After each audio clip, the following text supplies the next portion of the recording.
we see that women are not only enormously affected themselves, but they really are the ones that come out to heal, to protect, to move some of the communities forward. What this really represents is how large the wealth of our nation is, how huge it is, that even with 1% of it, we can do so much around the world.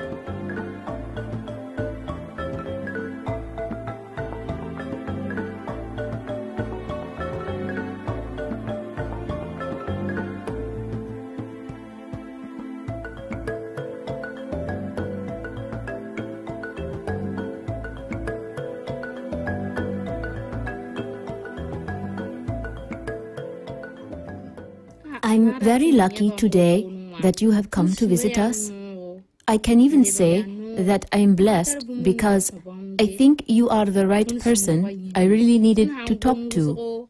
Imagine living on $1 a day, feeding your children, paying for school and medicine on just $1. We thank you for paying attention to what we have been saying. We want you to give us the kind of assistance we really need, because we are working a lot, but most of the time I can say that we are working for nothing.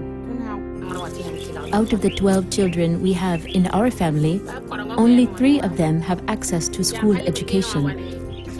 We had to sell the little millet we had to pay so that they could go back to school.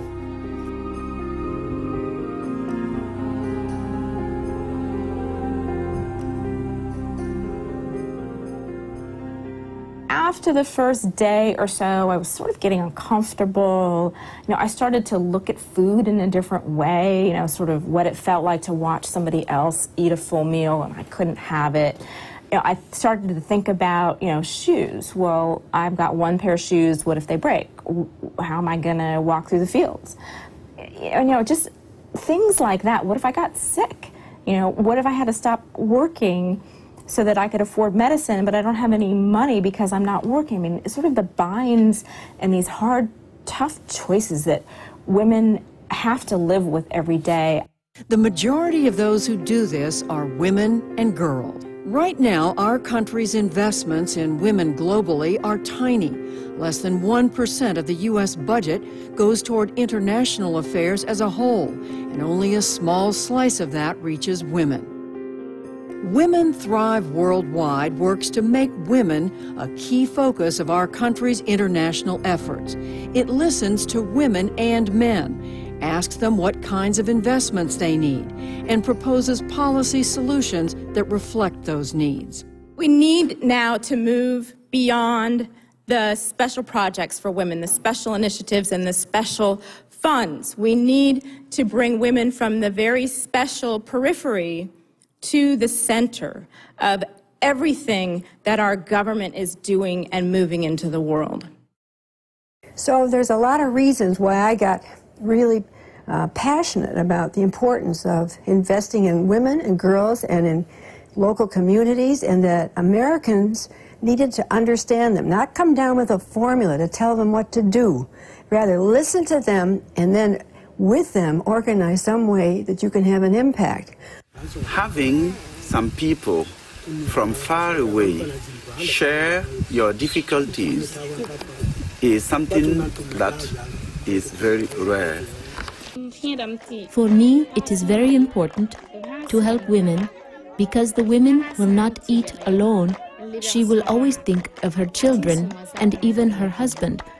So helping women is helping the whole family, because the women are the cornerstone of the family. I can say that the Women's Association has helped my family and me a lot. For example, the money that they get from their gardening activities are used for the family expenses. That contribution is really great for me, because alone I'm not sure I will be able to satisfy my family needs. And we believe that the country never truly prosper without the contribution of its female population. the place where the big dollars are to support our overseas work as a country comes out of our taxpayers' money paying for our congressional folks up there, and they do the legislation that's going to make the big difference. You might be someone who supports a local charity or an international charity. Maybe you sponsor a child. Those are fantastic, meaningful things to do. You should also think about using your voice as an American. You're the only one who can do that. And leverage that power to get your government to put in hundreds of millions of dollars in addition to the $50 or $100 or $1,000 that you're giving. Lately, I've been doing a lot of stories on broken government and how Washington just can't get along. And my reports have usually centered on middle-class Americans who are very unhappy about that fact. But I wish that representatives from the middle class in America could be at this event, because then they would see a piece of Washington that really works. People working together for the greater good and the empowerment of women all over the world. And that, may I say, is awesome. After the Asian tsunami in 2004, for example, Women Thrive asked women what they needed and pushed for a part of U.S. reconstruction aid to focus on women. Along with roads and bridges being rebuilt, women receive small loans that help them rebuild their lives and communities. Women Thrive then went back a year later to Sri Lanka to ensure that the funds had reached women.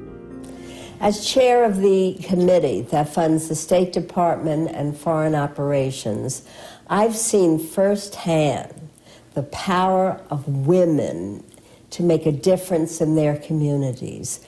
We have an obligation, as we're planning our entire foreign aid budget, to consider gender and make sure that women are part of our goals. In the big picture,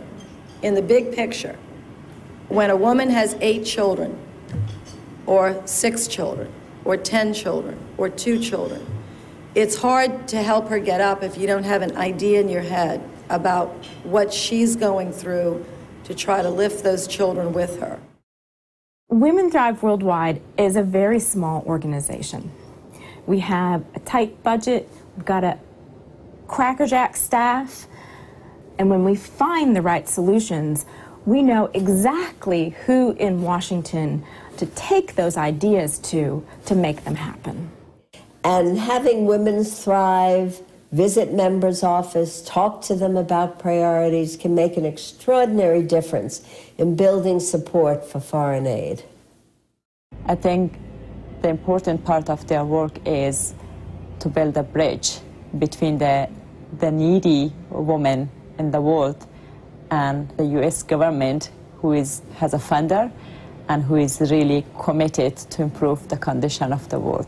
As a journalist, I deal every day with people with problems but no solutions. I think the great thing about Women Thrive is they work together and they network and they get their message out in the public in a very passionate way, and they come up with actual solutions. And they have like concrete examples to show you ways they empower women. And I just think that's fantastic. Women Thrive also works with local women's groups to help them be better advocates with their own governments and with U.S. aid programs in their country. The collaboration with Women Thrive has helped us focus on the economic aspect of women, because that helps them to be happy, and once they are happy, they can really fight to promote their rights. I have never seen an organization like Women Thrive that can pull together more entities, more groups to come in cooperation and collaboration with them as Women Thrive. So they know how to partner, they know about coalition building, and they are passionate about persevering. So I say bravo. This is our time. So my message is, ask for more than you ever thought possible. Don't be shy about what you're asking for. If we don't ask for it, these children and women won't get it. It makes me just want to work much harder. This picture is a picture that I love to work for every day, and this is the faces of the girls that we have to remember in our minds. This is the moment. This is the moment where we can really do development right.